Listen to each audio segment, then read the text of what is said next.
Alrighty, it looks like we are live. I'm going to share the link.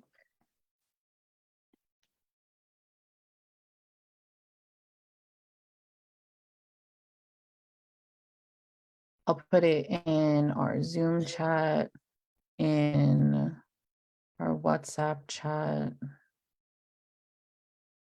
And then I'm going to go ahead and go post it on all of our social media.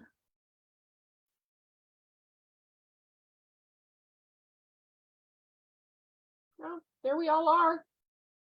Smile.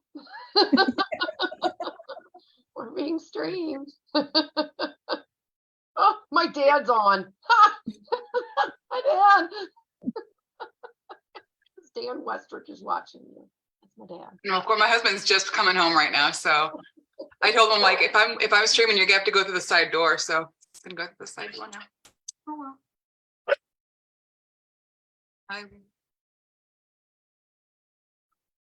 So we are live, so we should definitely start talking to the people who are watching. So Leila, I know you're trying to post on some other things. Do you want me to?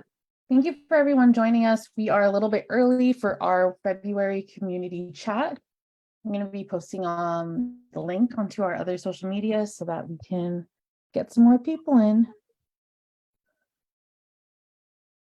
All right. So while Leila's posting, we're all here. This is our. Oh, is that a dog or a cat back there behind Phaedra? We have. Oh, it's my dog. We have extended staff. My dog was over there. So Leila's hosting this shindig today, this community chat. And my name is Tiffany, and I'm the CEO of the organization. And we have a whole bunch of smiling faces on here too. We have Julie, executive assistant. We have Lindsay, who's our public policy manager. We have Phaedra, who's our project assistant. And we have Holly, who's our HR and operations, and we have Michael, who's our volunteer and administration assistant, as well as Leila, who is our education and engagement manager. So gang's all here. I know it's so nice to be able to see so many other people on the chat.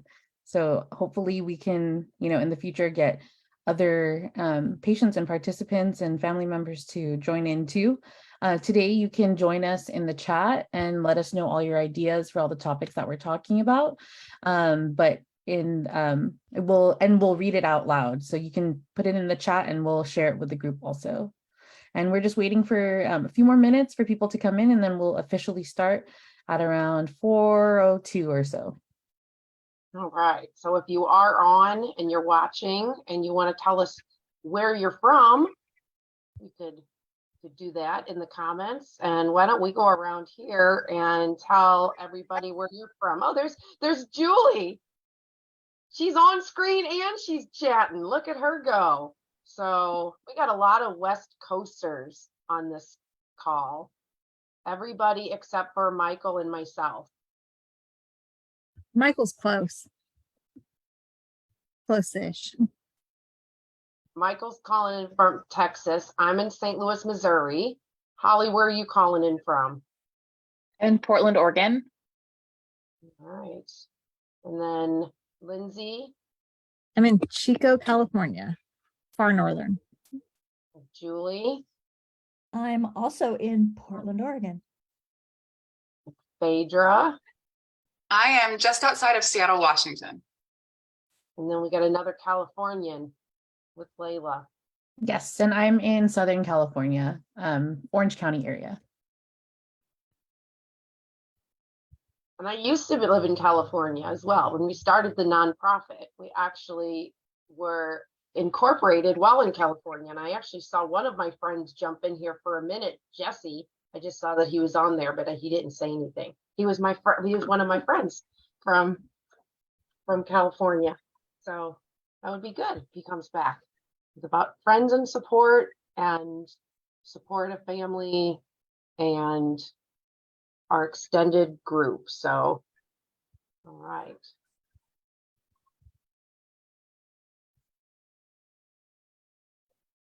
All right, I'm just finishing up posting this on Twitter, and we should be ready to go soon. All right.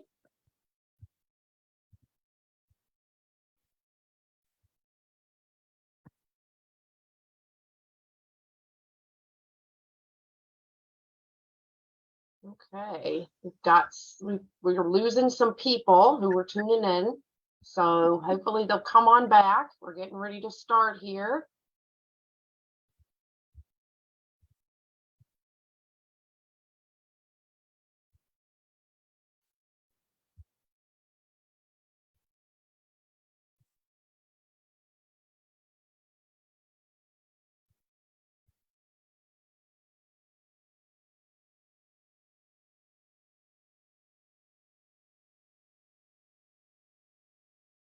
All righty.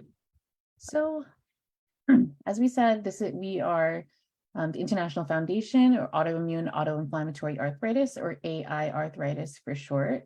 We are doing our monthly community chat today. We do these every 15th of the month. And I am going to be pulling up our agenda here today. And let's see.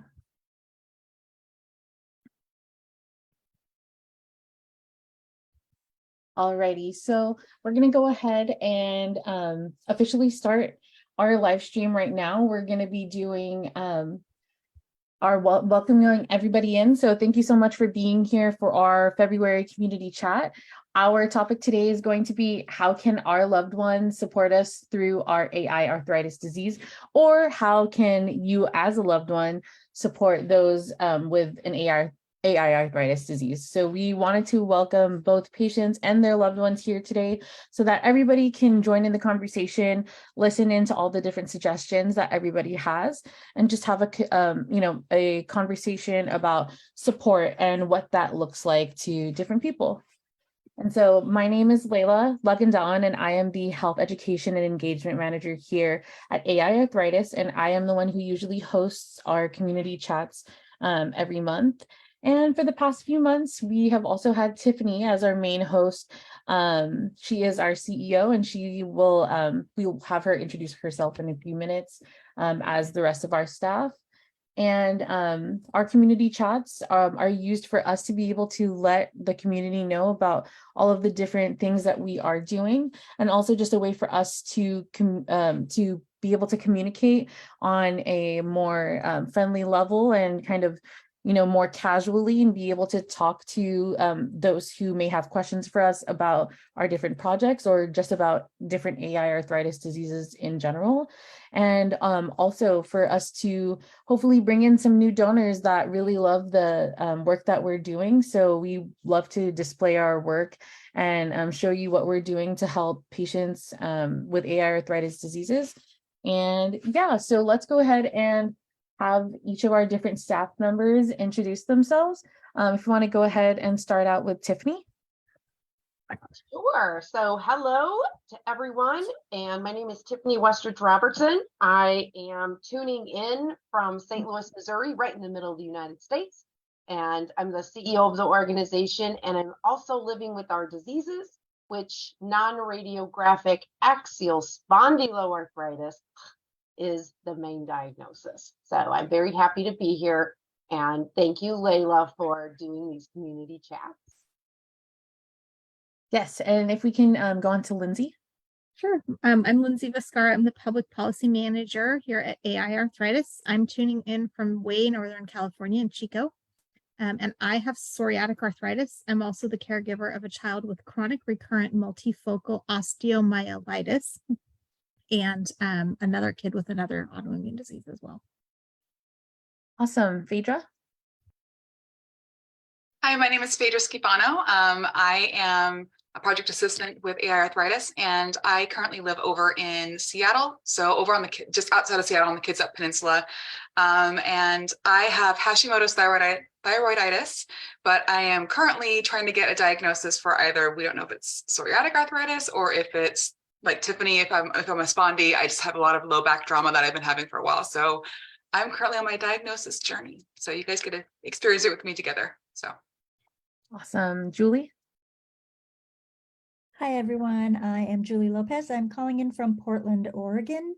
I am the executive assistant for the AI team, and I am an ally and a supporter for my colleagues and friends. I recently found out a friend has rheumatoid arthritis. So happy to be here. Thank you so much, Michael.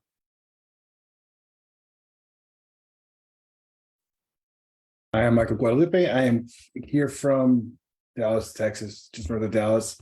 I am the volunteer and administrative assistant for the group. And the other thing is, psoriatic arthritis. I've been dealing with that for 15 years. So it's kind of like second nature, but there's still times that you just need, somebody to lean on. And that's why we're here. Just let everybody know what they can do for you and what you can do for them. And Holly? Yes, thank you. I'm Holly. I am the HR and operations admin for the team. And I am here supporting family members and several friends. Amazing. Thank you so much. And I didn't mention that I am also tuning in from Southern California, and I am a person living with SLE, or systemic lupus erythematosus, with the manifestation of lupus nephritis, and also newly diagnosed with Sjogren's syndrome, which is a common comorbidity to lupus. So thank you all for introducing yourselves. We will have our panel stay on here, who's going to be helping me and Tiffany answer some of the questions. And the rest of our staff is going to be live in the chat to answer any questions and let us know if there's any important things that are going on in there. So thank you so much, Holly, Julie, and Michael, for tuning in to introduce yourself. And hopefully we'll have them on a panel for a different community chat. So thank you so much. And so what we're going to be going into now is so we introduced each other. We're starting out the chat. We're talking about the topic of how can our loved ones support us through our AI arthritis disease. So we have specific questions that we're going to be going into. And before we do that, I'm going to have Tiffany discuss a little bit just about generally our organization, our mission, and anything else she wants to share. Oh no, don't say that. I'll be on here the whole time. So our mission is pretty unique because we make sure that everything we do is really focused on education or awareness, which this topic falls under there. So the education of communication, which also stems into support. So support falls under that umbrella for us, and especially education and awareness of how to help those living or affected by our diseases. So we have education or awareness. We also cover public policy and research, or EAR, we like to say. And we cover only the autoimmune and autoinflammatory plus inflammatory arthritis. So you've got that auto plus inflammatory arthritis. And that's really important to know because it makes us very different as an organization. There's over 100 auto diseases, autoimmune or autoinflammatory, but only about 24 of those include this inflammatory arthritis. And I keep saying inflammatory arthritis because the word arthritis singular is often associated with the most commonly known osteoarthritis, which 1 out of 2 people in their lifetime will get. So that comes with aging or wear and tear, excessive weight pressure on a weight-bearing joint. That type could be an injury, but that's not the kind of arthritis that's associated with our diseases. So we work with those diseases in particular. It's 1 out of 10 people, and we create peer-led guidance and collaboration and resources, and it's all driven by identifying what patients say they need the most, and then we create patient-infused solutions. And you're going to get a real good example of exactly that and what we do here when we talk about the support tool that we created as part of listening to what patients were saying needed to be on this tool, and our supporters, what they said that they needed. So as far as the diseases, you can go to our website, and we can put the link also in the comments. But if you go to aiarthritis.org/diseases, you'll see that list of diseases, and you'll also see some breakout pages that Leila did. And so there's some for rheumatoid arthritis and lupus and psoriatic arthritis, and we're eventually going to have all 22 of those suckers up there. But right now we have 5 amazing disease pages. So check those out too if you want to learn a little bit more. So that's all I have. That's all I'll say. Otherwise, like I said, I'll just keep talking. Awesome. And like we said, the community chats have been going on for a few months now, and they are for us to be able to reach the community. And so, whenever we're having these community chats, we'd love for you to reach out to us if you have any questions, even if it's not related to the topic. We can definitely reach out to you after the stream if we don't have enough time to address it in this moment. But any questions that you might have about any of our diseases or any of our projects or programs that are going on, please feel free to leave them in the chat, and we will make sure that we can reach out to you if it's not addressed here. And so basically, we are going to be discussing support. And one of the first questions that I have for everybody on the panel, and all of you in the comments too, is what is one thing that you wished you had more support with? And I can go ahead and answer first. I believe that one of the things that I had more support with is paying for a lot of the different extra things that you have to pay for as a chronic disease patient.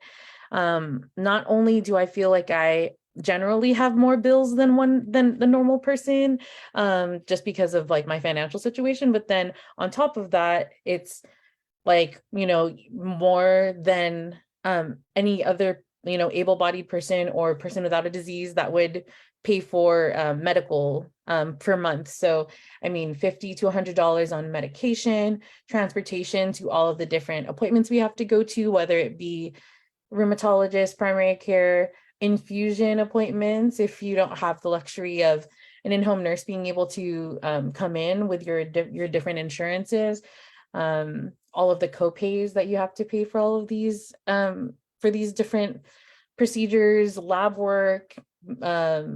Yeah, it's just like, it can be really tough to try to figure out where you're going to pay for those things at, and how that kind of fits into your month-to-month finances. So, sometimes you don't know that you have to go to the emergency room and it's going to be a $250 copay.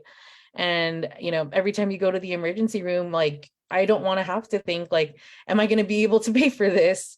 And so I think that's one of the biggest things that I would want to ask my partner or my family to be able to help me with. Not that I don't have a job and don't make money for myself, but it's definitely an added burden. That's one of the things that I feel like I need extra help with. And also taking time off work. If you have to take off time, that's money you're not making because of your disease. So it all adds up. Anybody else on the panel can feel free to. I'll piggyback on what you said and say that I wish I had. So I work in public health.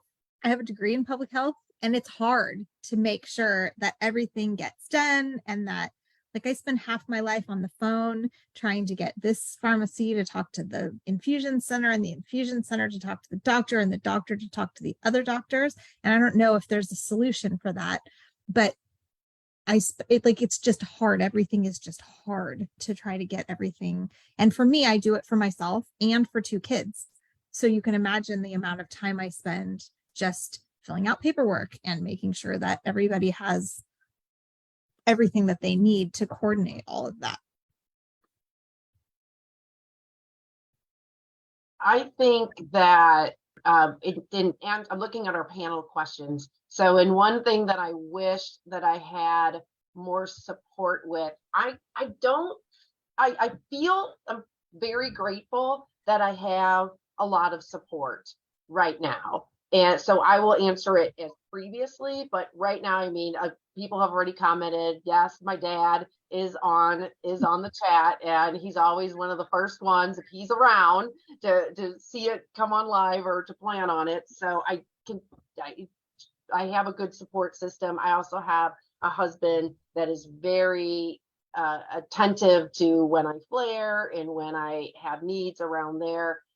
So I do, and I have all of you and people I've met through this community. So I do feel very blessed. But in the beginning, I would say, is where I had the most challenges, because I didn't know where to turn, and I didn't know all of these people, and I didn't have the connections. I can say my family was definitely still there and asking a lot of questions and going through the shared frustration. But I think for me, because I was being asked for a lot of answers that I couldn't give.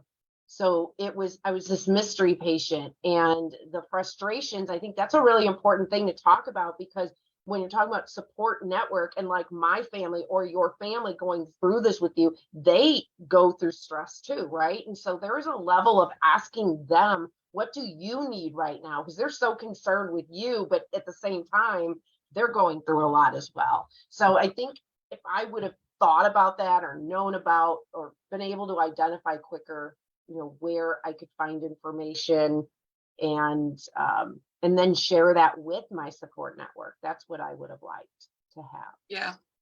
I think a lot of what you mentioned, Tiff, is very similar to what I experienced. So my back issues they don't have a name yet.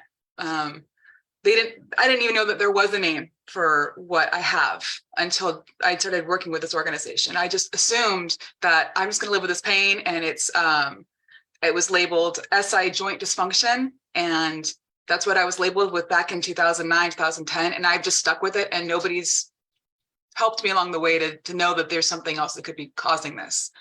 So when I first started having these symptoms back in 2009, SI joint dysfunction was a brand new thing that they were coming out with. And I went to multiple doctors. I went to 10 different doctors. I went to osteo doctors. I went to all these different doctors, and nobody knew what was going on. They just blamed it on my weight. They blamed it on me being a woman with looser hips, which is great. And I was 29, and I didn't have a husband then. My parents, they were trying to be supportive, but because my disease didn't have a face and it didn't have a name, it was really, really hard, because the thing with SI joint dysfunction, and I'm sure Tiff can agree with the non-radiographic, non-radiographic, is that you're going to have whatever it is, the thing. And the thing that really sucks about it is because you can be having a fantastic day. You can be doing really, really well.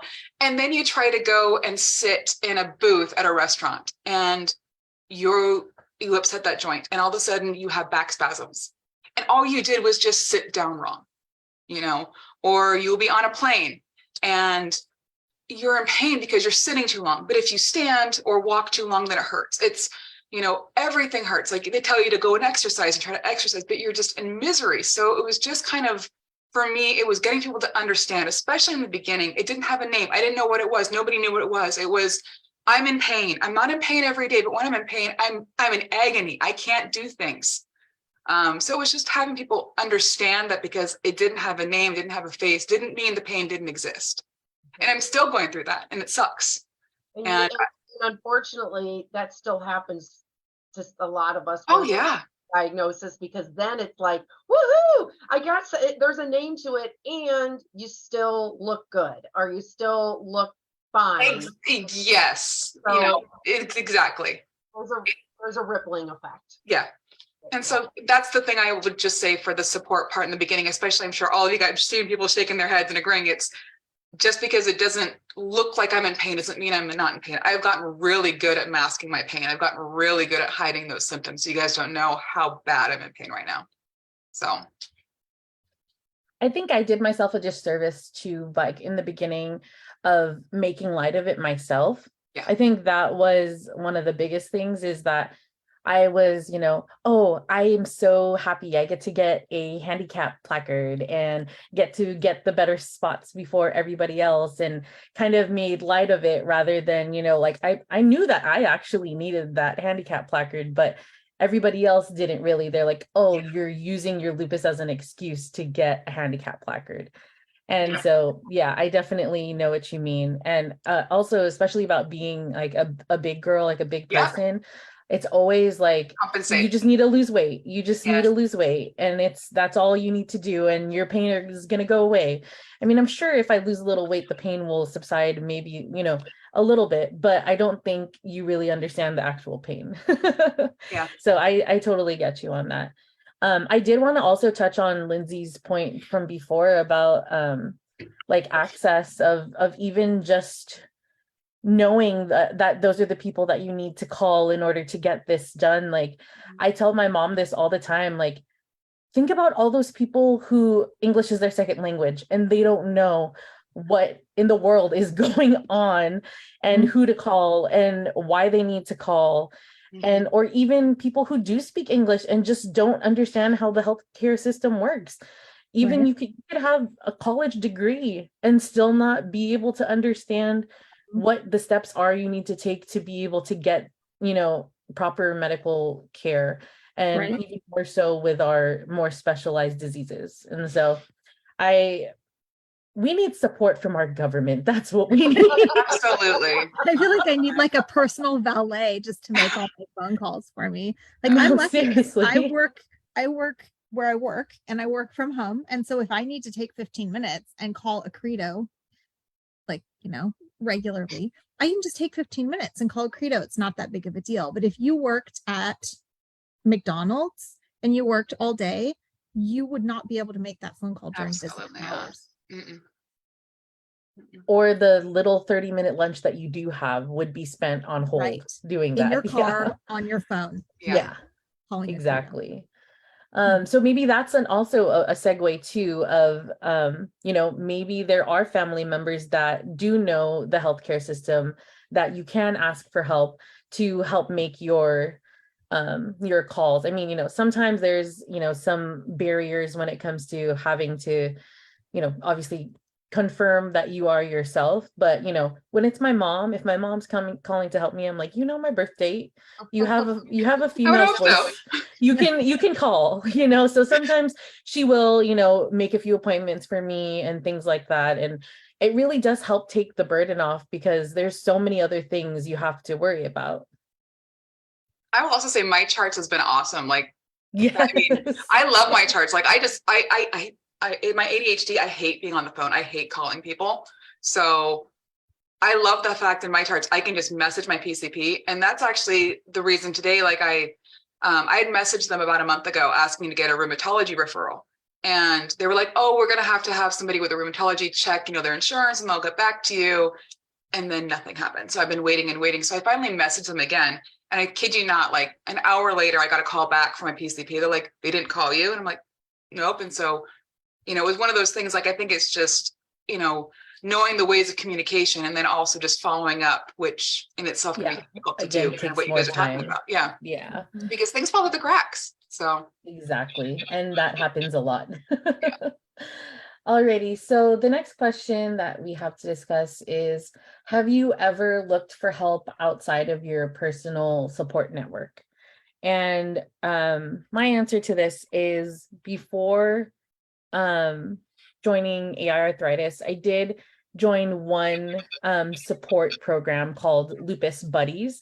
It was with Lupus NorCal in San Jose, and they have this system where you can be paired up with someone who's of similar age to you, someone that they feel like you can communicate with. And so I have a lupus buddy, and we still follow each other on social media. Like, we don't really interact too much, but every once in a while, if I see, like, she says something about her lupus being active again, I check in with her and things like that. So I have looked for help outside. I also, when I was looking for a therapist, was asking for someone who understood chronic disease. It was hard because I also wanted someone who understood Asian American household dynamics and understood chronic disease. So there wasn't really someone who can do both. And so I opted into having someone who understood more about my chronic disease. And so I did have a therapist that kind of helped me through some of my, I think, acceptance issues with my diagnosis. And there was also a lot of drama, like when I first had my biggest flare when I moved in with my fiance, about him being so pissed off all the time about what I was going through. Like he was just, it manifested as anger because he didn't know how to help me, and he was mad that all the doctors didn't know what the heck they were doing sometimes. And see, he would just leave the room sometimes, like when the doctors were talking to me, because he still to this day is like, half of them don't know what the heck they're talking about anyways. And he's like, and it's frustrating when it's like, I need support, but like we said before, the people who are there to support us, they have their own feelings too. So it was something that, we both had to address and get him more understanding and knowledge on what was going on, because I think mostly he was mad because he just couldn't understand at that point. And so yeah, I totally encourage anybody to reach out for support whenever they need to. But anybody else have experience? Well, I'll just throw out there too, for those who might just be tuning in, that when we're saying the personal support network, that we're talking about your inner circle. So significant other, a family member, friend, your neighbor, coworkers, anyone who really interacts with you on a regular basis.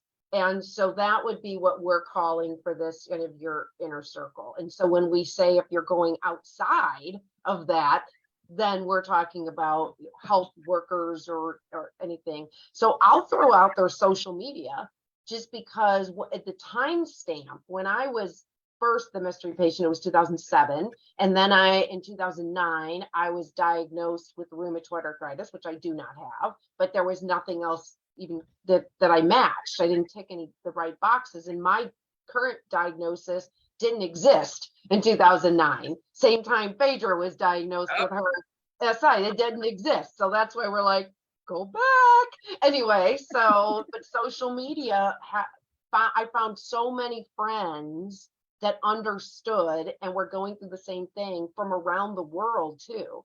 And it didn't matter where they lived, or we all understood each other. And so that has become one of the biggest gifts that I've ever had for support. I mean, even just yesterday was Valentine's Day, and I made sure to send a text to Kelly, one of our co-founders, and Tammy, another one of the co-founders, and Therese, shout out to Deb, who's one of our great volunteers, and just kind of the group, and just to let them know that I have to send them some love, because the disease brought me to them, and I never would have probably ran into them so some of my best friends have come from this. So I'm a big believer in finding people also outside your network who understand.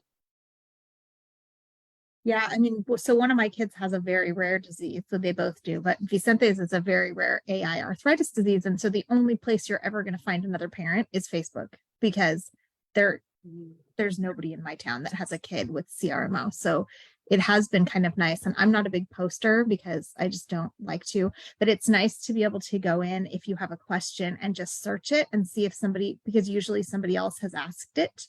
And then all you have to do is read the answers, and you don't have to interact very much, because that makes me a little anxious, but it's nice to have all of the posts of all the people who have asked the same questions as you.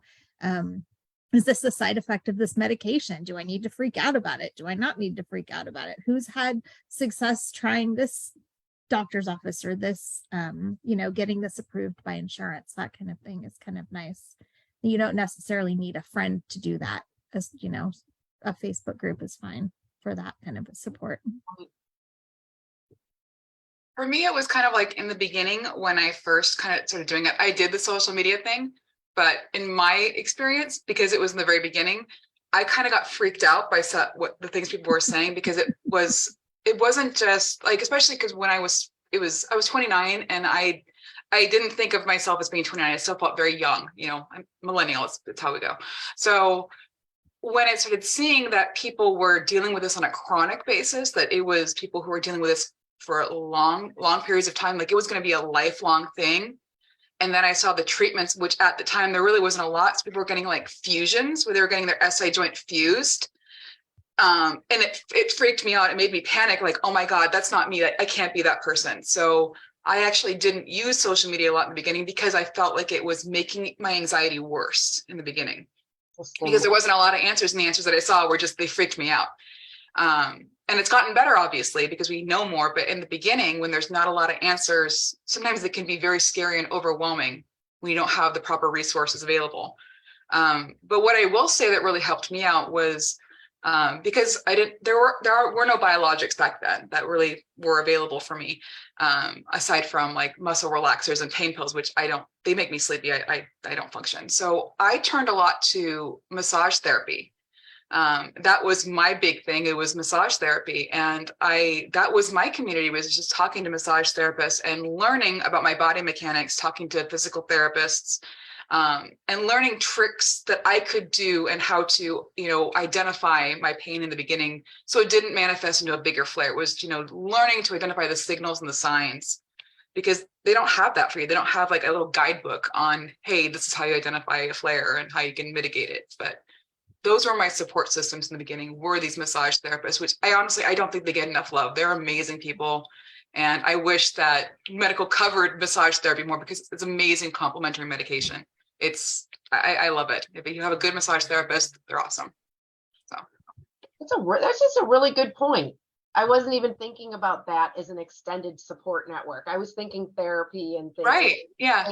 About the mechanics of it. That is support. You're supporting your body, your mental health through pain, Yep. right? Through Yep. pain management. Well I done. actually, ironically, I got a Groupon from my best friend for a massage for my birthday, but it's at this place called the Chronic Condition like Center or something like that. So they offer myofascial release massage therapy, but then they also have specific practitioners that deal with different chronic diseases, and one of them that they specifically highlighted was Sjogren's. And so I was kind of really interested to see about that, because I've also just recently saw more information about like rose essential oils being able to help more with Sjogren's and things like that too. So yeah, that's funny that you mentioned that, because I'm going to see what they have to offer there at that chronic condition center and see what they have to offer.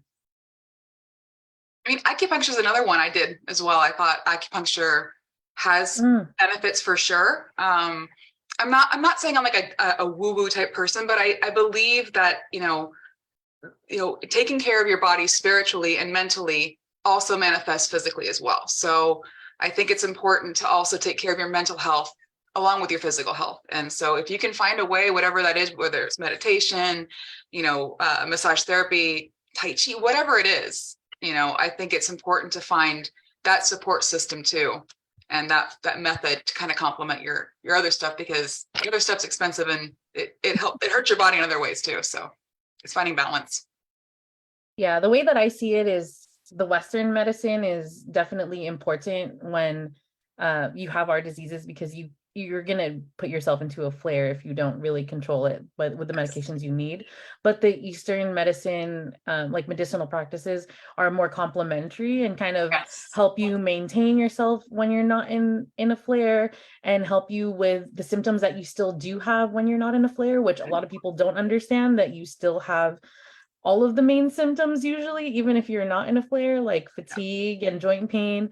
You don't really have to be in a flare to have brain fog. You don't have to be in a flare to have those symptoms too. So 100%. Yeah. Okay.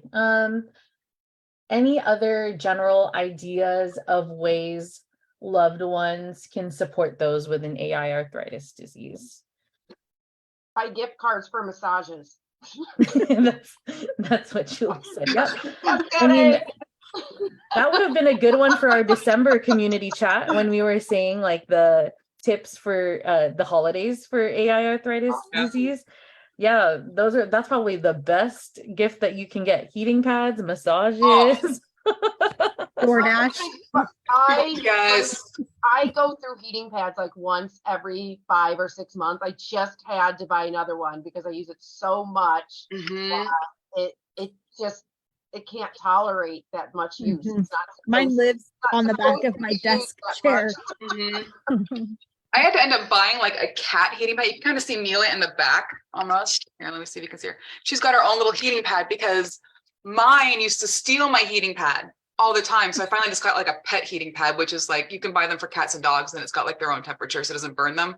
But yeah, I heating pads are amazing. And I also discovered the joy, okay, this may be controversial, but CBD bath bombs, amazing, amazing. That's so funny. Michael literally just commented that at the same time as you said that. I bought a Yeah, CBD boy. bath bomb and it didn't help me at all. Really? Nothing. Yeah, nothing. I think 15 maybe, bucks. I mean, obviously there are like, you know, different concentrations of CBD and stuff like that that go in there. And then I think depending on where your source is, if it's legit CBD or not. But yeah, if they're good, you sleep well. Yeah, It's I wonderful. bought it at a real place, but I don't know. Everybody's body is different. That's the other thing about that. You Mhm. know, what works for me won't work for somebody else. Yeah. Definitely. One of the examples that I saw that Tiffany had written earlier today was like when you're going out with your friends, like if they are aware that you have your disease, to maybe they can suggest places for us to, you know, take a break and sit down for a second. Like if you're going and going and going, my fiance does that a lot. He's always like, do you need to take a break? Do you need to take a break? Yes. And I think that's one of the biggest things, is that knowing that I do need to take a break, and because I'm the type to push myself and try to just go with the flow with everybody, and then I regret it later. So yeah, that. And then Tiffany also mentioned like asking if someone asking if you need help carrying things. That it really hurts my fingers trying to carry multiple things at once. Yeah. Oh yeah. Have you seen those things where they have the claw for the grocery bags where it's just all one? Those are really cool. But yeah, I'm just expanding on that. I think that again, it goes back to that invisibility of our conditions. And my husband is great, but he will often admit he forgets sometimes because I'm trucking along and I don't say anything. And he started to learn to say, hey, we've been walking now for 15 minutes. We're going to sit down.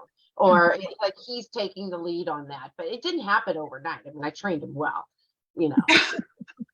But there's degrees too, right? Of support. Because like my husband and my kids are great. And then the farther out you go, people that don't see you every day just forget. 100%. You know, and it's not because they don't care. It's just because they're not with you every day. Right.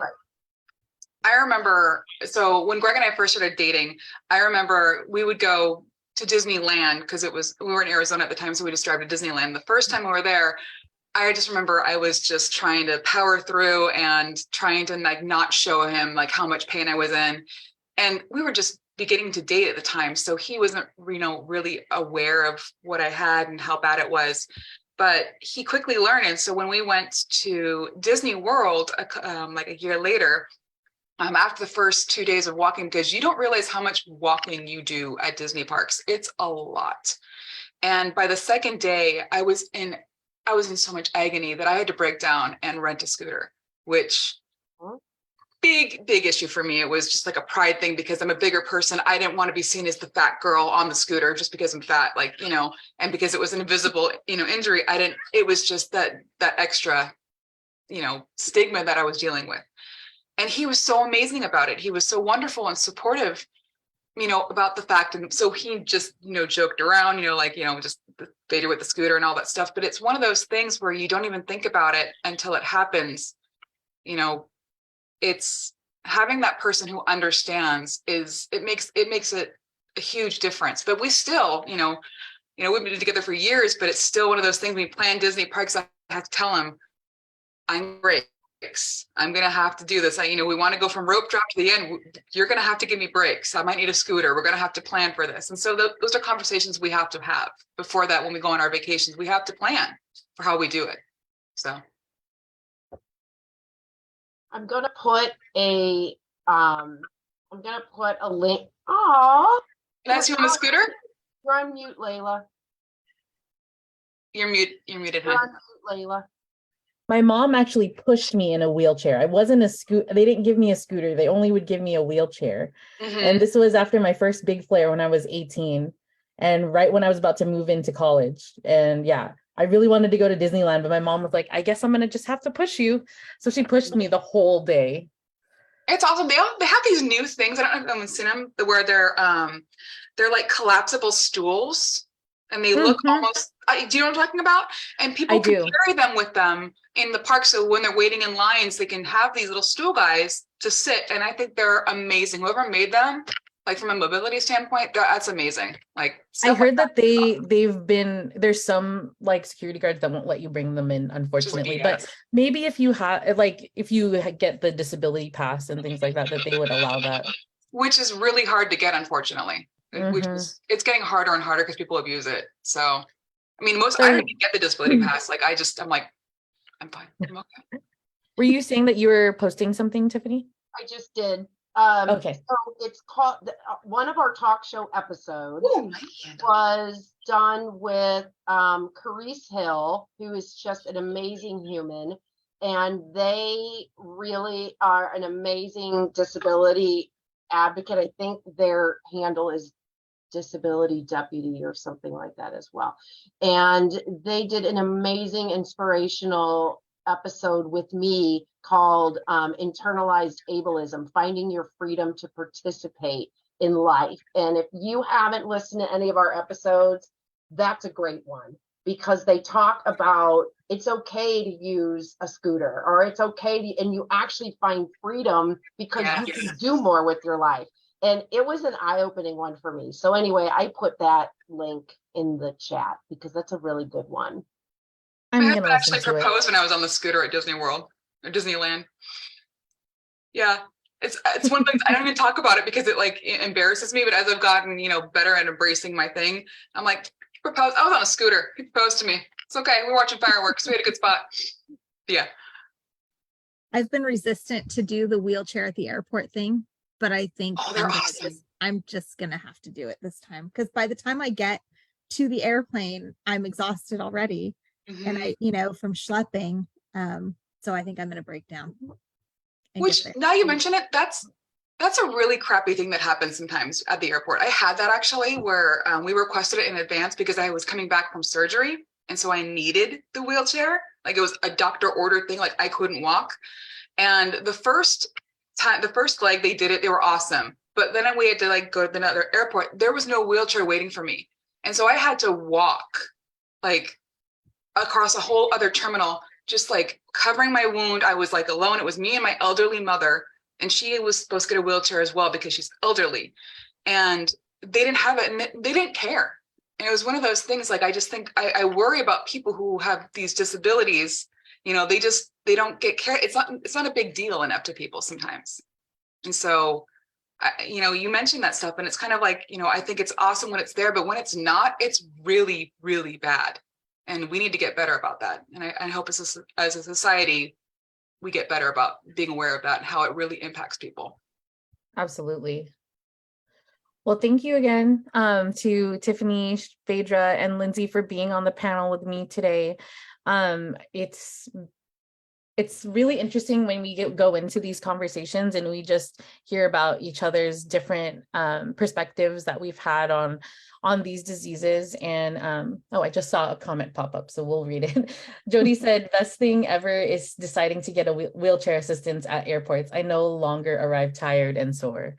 And yeah, I think I have a bad habit of like just wanting to just do everything myself and not have to do all that, but I think it's definitely needed.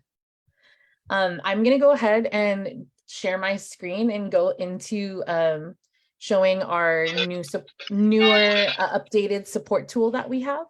So I'm gonna go ahead and share my screen so that everybody can see that.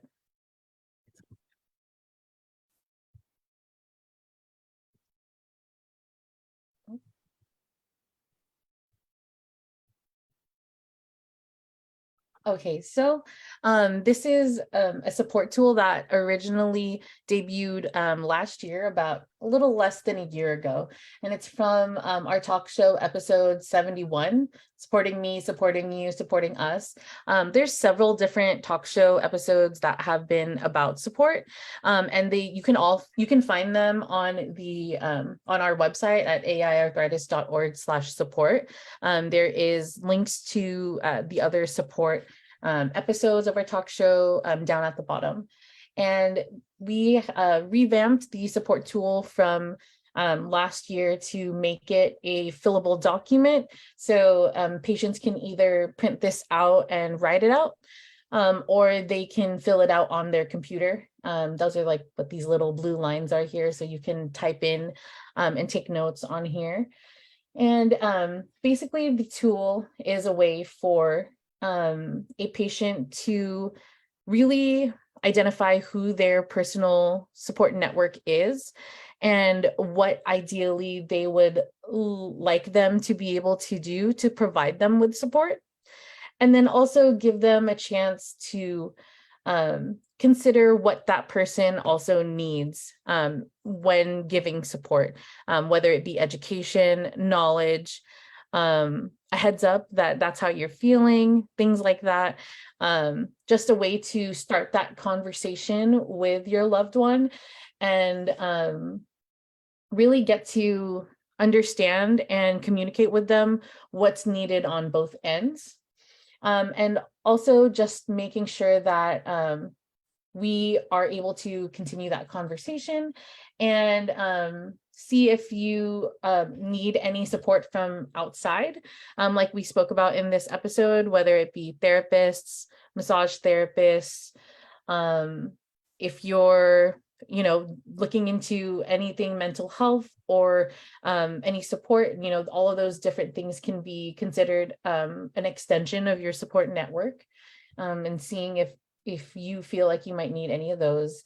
And then also just making sure that you are reevaluating this on a normal basis as your disease gets better or progresses. You're going to definitely need to reevaluate what your needs are. So maybe every 6 months, 12 months, whenever there might be a shift in your health, to reevaluate and see what other support you may need.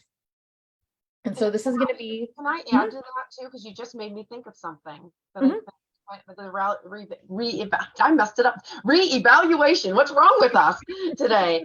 Is also with the people in your personal network and have them revisit too and see if there's been different needs, because what you just said, when you're on your healthcare journey and there's peaks and there's valleys, and I know personally have heard from many people over the years living with these diseases, the relationship conflicts that happen because of them, especially in a significant other type of situation. So if this tool can in any way help improve communication in the immediate family unit so that there is a better understanding on both sides what people need, that would be amazing. So I just thought of that because of your comments. So yeah, I also have heard a little bit more about how children of people with chronic diseases may react, and making sure to check in on your children too, because if they don't understand what's going on, then they might be confused.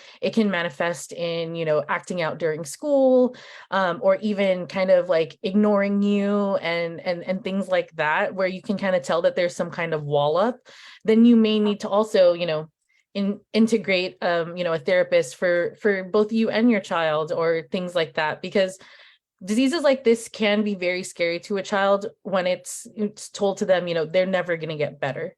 And I think that's one of the biggest things, is to be aware of that although for some, if your kids are older and they can help you out, then they can be a support for you. But also it may be really tough for them, like we've said about all of the other people in your support network too. So Yeah, this will be on that page also, the aiarthritis.org/support.